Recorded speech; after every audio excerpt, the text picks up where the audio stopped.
Hello, welcome to this Thursday's chat.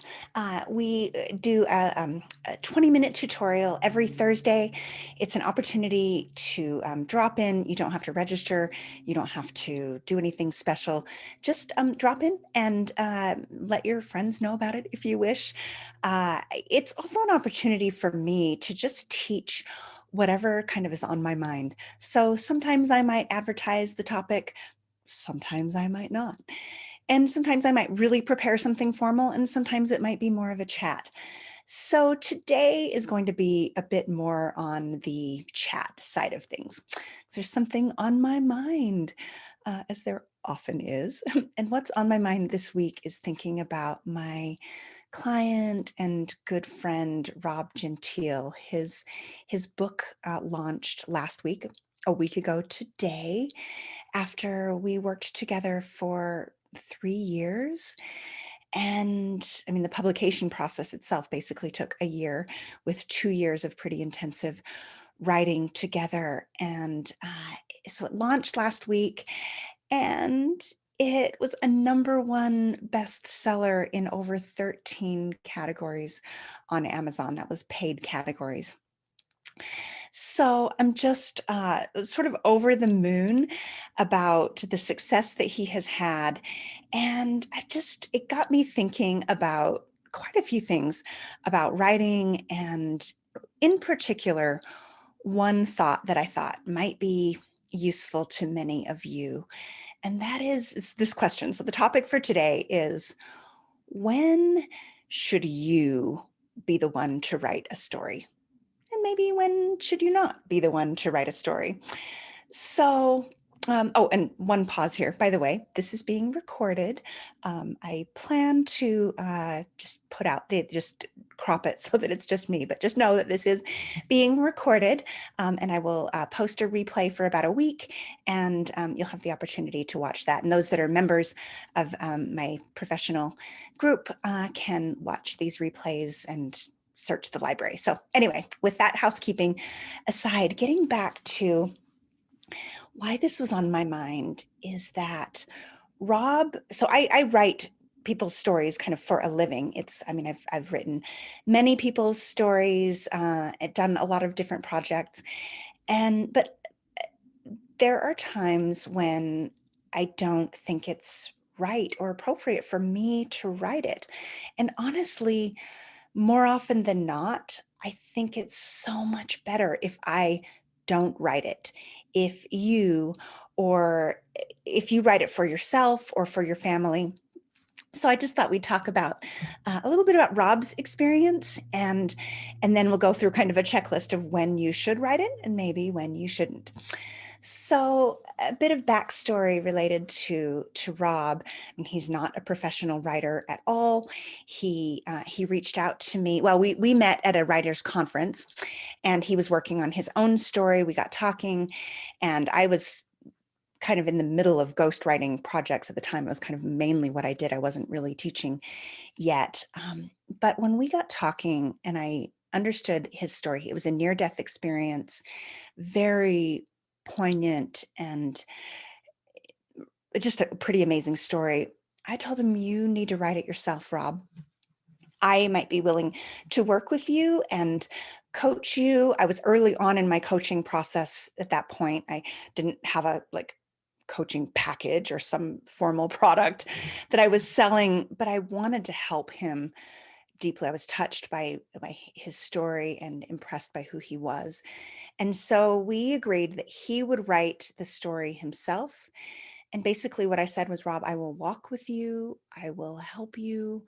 I will help you process it and get it into language and encourage you and cheerlead and believe in you. But I will not write it for you because it's your story to tell. And there were times when he was really struggling with some of the uh, just how to explain the unexplainable, or some of the really difficult, gut-wrenching parts of his story. I mean, there were times when he was writing some of the most difficult pieces that it took so much of a physical toll on him that he would get physically ill.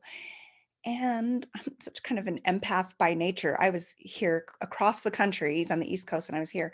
And I would find myself getting sick too because I was living it in a very emotional way and processing it and just vicariously kind of picking up on that.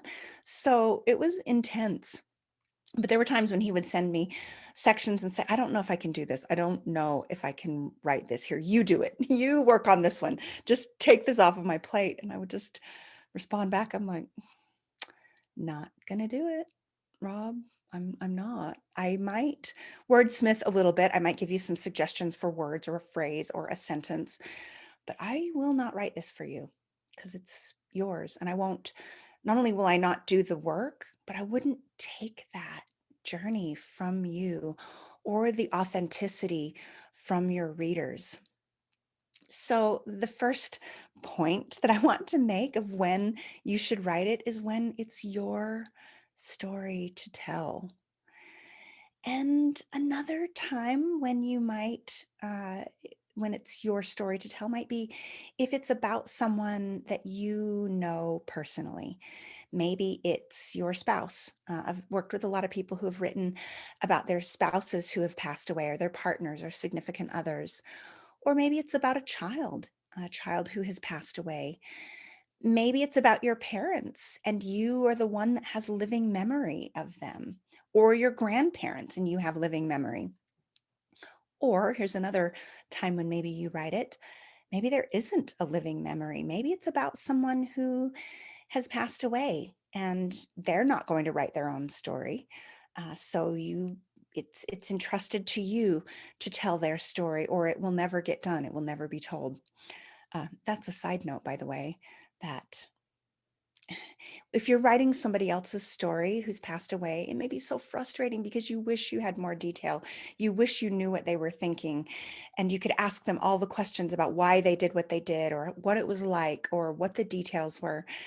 And my advice to you is don't wait until you're the one who is deceased and you didn't tell it in your own way, in your own voice. Don't leave it to someone else to tell your story and what you learned from it and why you did what you did and how it changed you. So, again, tell your own story.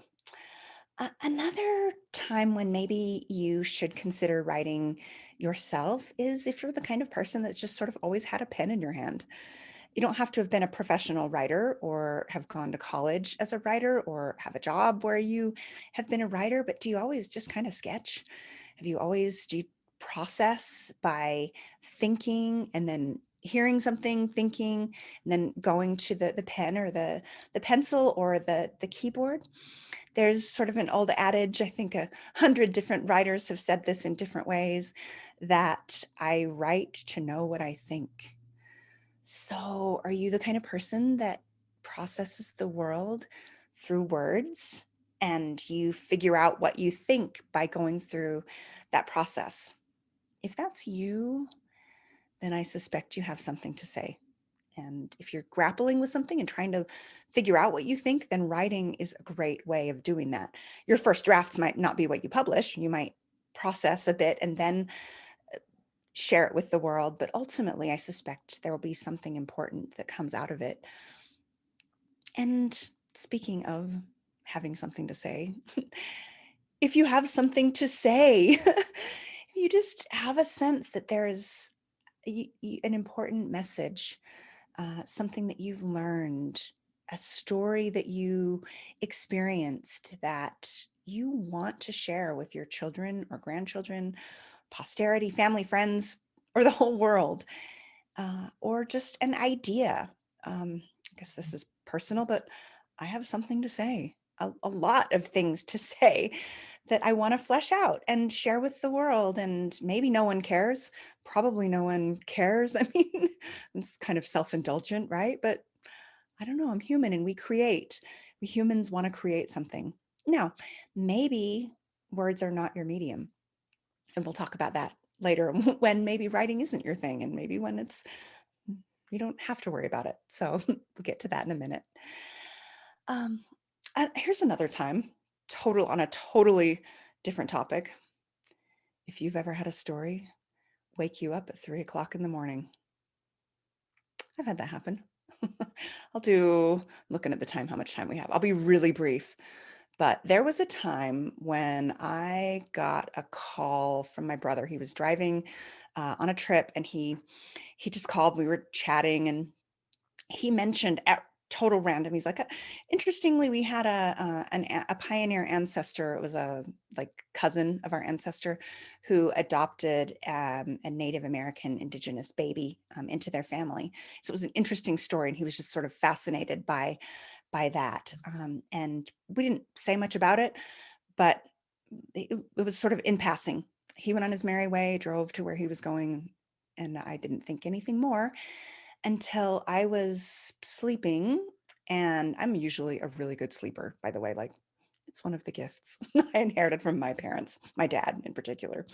Anyway, I'm dead asleep, and all of a sudden I woke up at 3 o'clock in the morning, wide awake, and I couldn't go back to sleep. I'm like, well, I might as well get up and tackle the stack that's on my desk. So I just started processing papers on my desk. And one of the things that was on my desk was uh, like a magazine. Which one was it? It was a genealogy magazine, local in here in Utah. And there was an article in this publication on Mormon pioneer families who adopted indigenous babies or indigenous children. I was like, oh, that's interesting. Matthew and I were talking about that earlier today.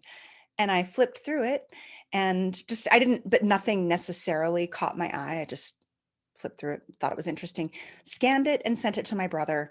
And the next day he called and said, remember that baby I told you about? That's her on page 37 or whatever the page was. And I was like, that's weird. The very child we talked about was right there. I mean, I probably under normal circumstances would have just shredded that publication because I didn't have time to get to it. And there was just something about her, something I wanted to know.